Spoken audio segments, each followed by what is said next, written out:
Әлем достар, бізде қыс келіп қалды. Соған дайындығымыз әлі жалғасуда. Біз бүгін икра дайындайтын боламыз. Ол үшін бізге 3 килограмм помидор, 2 килограмм сәбіз және де 1 килограмм свекла, 1 килограмм жуа керек болады. Және де 3 головка чеснокты барлығын дайындайтын боламыз. Ашып алып, оларды дұрыстап жуып, содан соң осындай кішкентай бөліктерге бөліп алатын боламыз. Одан кейін оның барлығын мясорубкадан өткізіп, үлкен кастрюлемізді алып, оның ішіне бәрін төгетін боламыз. Солайша ақырын отта осылай қайнататын боламыз.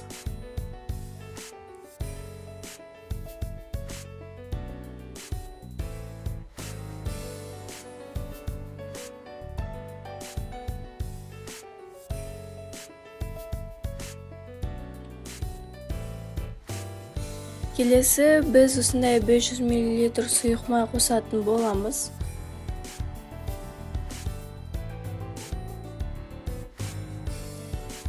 Бір ас қасық қара бұрыш,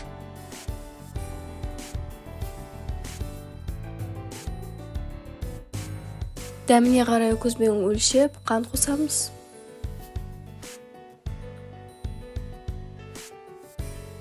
Тұзды да солай қосатын боламыз.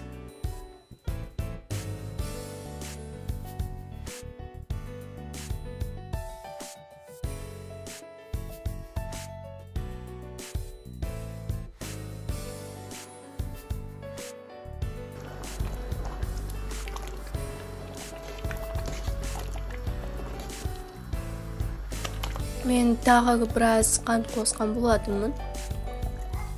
Мәнеден басқасын бәрін қосып болғаннан кейін оны 2 сағат қайнататын боламыз.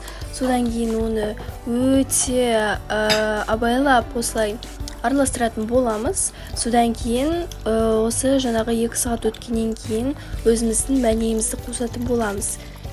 Піскенге 5 минут қалғанға дейін біз 3 ас қасық уксус қосатын боламыз.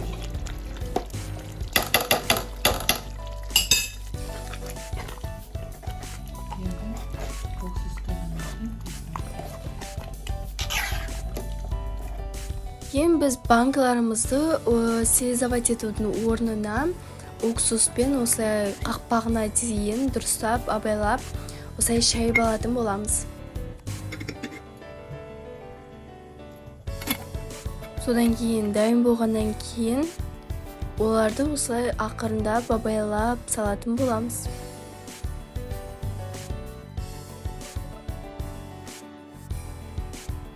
Салып болғаннан кейін оларды осылай төңкеріп қоямыз банкаларымызды. Содан кейін қорықпай қыста жей берулеріңізге болады. Астарыңыз сәтті болсын.